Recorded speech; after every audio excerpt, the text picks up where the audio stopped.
hayas utilizado este cuento y a todos los compañeros que nos han ayudado, porque nada ocurre porque sí. O sea, que eso de que las cosas surgen de la nada, pues no es verdad. Hasta esto surge de mucho esfuerzo. Lo que pasa es que hay una historia que es la alegría, así que ellas trabajan con alegría, son un ejemplo también para toda la unidad, sabemos, de la provincia de Granada, porque todo ese esfuerzo hay que hacerlo con mucha alegría. Especialmente sí que se puede.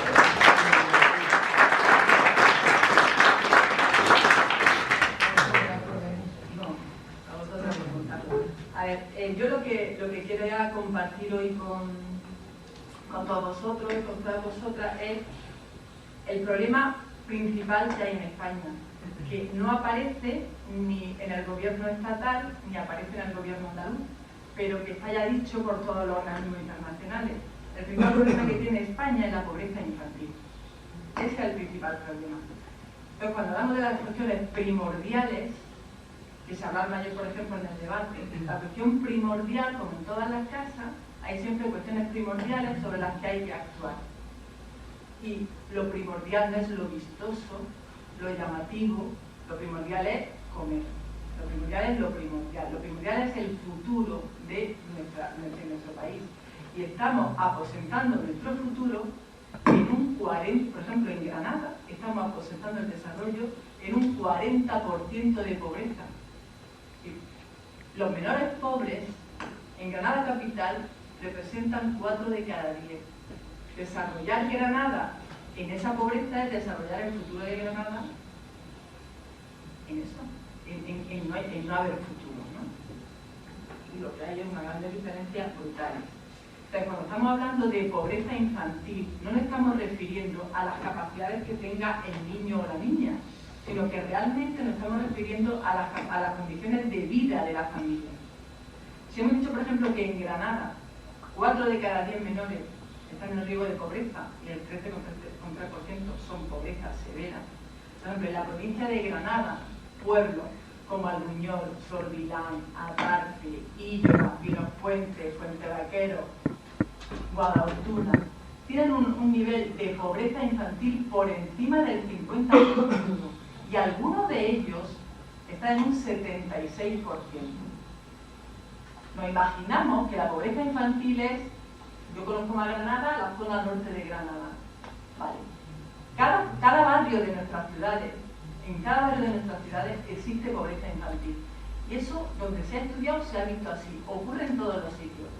Cuando estamos hablando de pobreza infantil, no estamos hablando de los niños o las niñas que están en la calle pidiendo. No. Estamos hablando de hogares donde no se nota que sean pobres, pero son hogares donde las rentas anuales pueden estar por debajo de 8.000 euros, donde seguramente no se enciende calefacción y se enciende aire acondicionado porque no hay posibilidades de gastar ese dinero, donde hay gente en paro, donde hay padres y madres en paro, donde hay niños y niñas que no hacen las excursiones del colegio porque valen 10 euros, donde hay casas donde el pescado es un lujo y si se come congelado. Y la mejor carne son las alitas de pollo cuando toca carne. Eso ocurre en el centro de Granada. En el centro de Granada, por ejemplo, el nivel de la pobreza infantil se mide en el tema de salud, porque no se nota por la renta, no se nota por los edificios. Pero la salud en el centro de Granada es uno de los factores más graves, o sea, con más deficiencias. Eso significa que los menores, los niños y las niñas, tienen problemas de ansiedad, tienen problemas de concentración, viven en pisos donde efectivamente no hay suficiente calefacción para estudiar, los espacios son muy pequeños, se comparten, no hay posibilidad de concentración. Y son niños y niñas que al final tienen carencias de vitaminas y carencias en su desarrollo. Eso es lo menos visible de la pobreza, lo que no se ve, pero eso es ser pobre. Y hay otros lugares que son muchísimo más evidentes porque efectivamente la gente no tiene mucho la razón. Porque encima la pagan y se la cortan, ¿no? Y la ocupan en todos lados. Entonces, en base a todo esto es verdad que nunca se iba a pensar, por ejemplo, que en España iba a ocurrir eso. España, por ejemplo, es el 4.º país más rico de la Unión Europea. Y sin embargo tenemos unos niveles de pobreza infantil, somos los terceros en Europa en pobreza infantil. O sea, debajo de nosotros están Letonia y Rumanía. Eso parece que no parece, no se dice, pero eso es nuestro futuro. Eso sería nuestro trabajo primordial. ¿Qué hogares? Cuando me está hablando mis compañeras del tema de eso, de lo primordial, de los cuidados, ¿qué hogares son más pobres? Los hogares más pobres son aquellos en los que hay menores. O sea, si hay un 16% de hogares pobres, en los que hay menores se sube a un 24%. Pero además, en los que solo hay un progenitor, o solo está una madre o un padre, generalmente la madre sola cuida de la casa, se eleva a un 42,2% en Andalucía. O sea, en Andalucía tenemos el 42,2% de hogares llevados por una mujer o por un hombre con menores que son pobres. ¿Y qué le pasa también a estos menores pobres? Que tienen más absentismo escolar. ¿Por qué? Porque tienen menos capacidad de concentración, porque viven más preocupados por la situación económica de la casa, porque además tienen que salirse antes para ver si pueden encontrar algo de trabajo. Y lo de abandonar antes de terminar la ESO es lo habitual.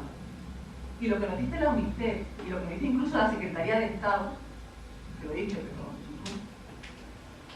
lo que nos dicen es que el factor de formación es el principal factor de pobreza.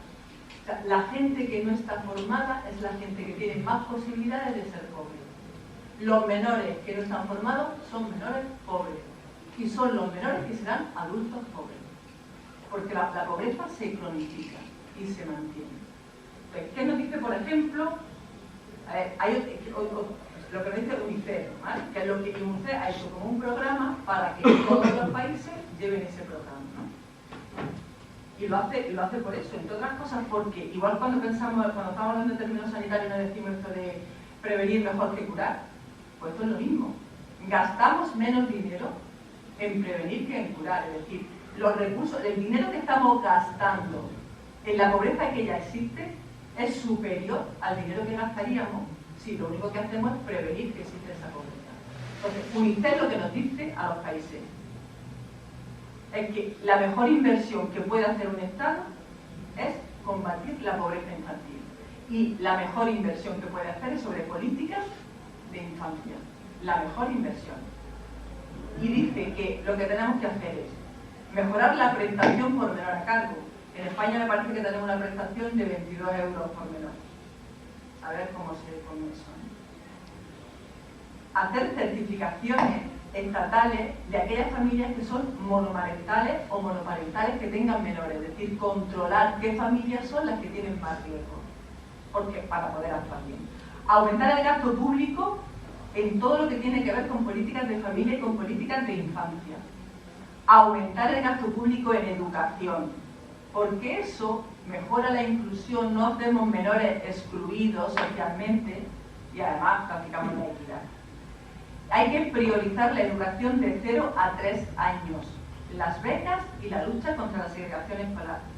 Hay que garantizar por ley la protección de familias con menores frente a los desahucios. Hay que hacer políticas de prevención de salud con enfoque de infancia. ¿Cuántas políticas estatales en salud se hacen con enfoque de infancia? Ninguna. Ninguna. Todos los enfoques son de adultos. Ninguna. Parece que los menores no enferman. Y sobre todo que tengan que ver con salud mental. No existen políticas de salud mental infantil. ¿Cuántas familias tienen problemas con hijos y con hijas adolescentes? ¿Cuántas? Otra cosa que nos pide UNICEF es mejorar la encuesta de condiciones de vida. Nosotros en España llevamos la encuesta de condiciones de vida del año 2004. Bueno, pues desde ese año 2004 el nivel de pobreza infantil de ahora es horroroso. Es el mayor nivel de pobreza infantil que tenemos.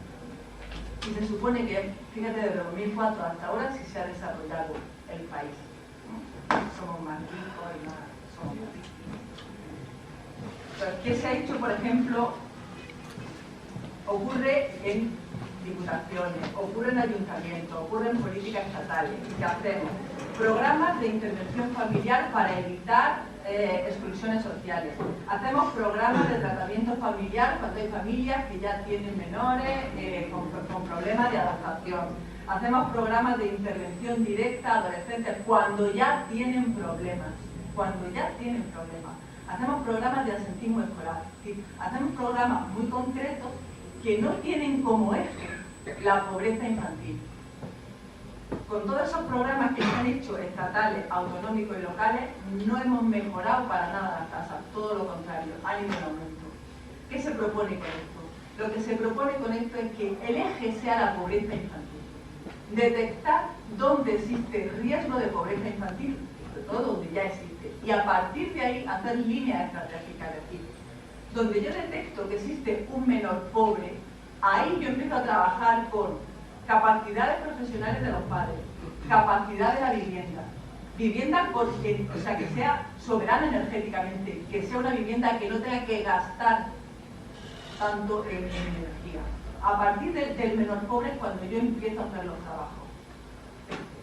Lo que queremos exponeros con esto es que la vía primordial de política debe ser esta, que incluye el programa, por ejemplo, de Unidas Podemos en este sentido.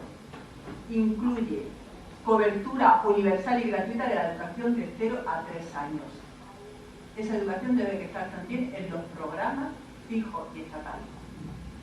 Acabar, por supuesto, con la brecha salarial que ha explicado Alejandra. Y sobre todo en aquellos hogares que sean monomarentales, que sea la mujer solo la madre la que lleva la casa. Proteger con becas y con prestaciones a esos hogares monoparentales o monomarentales.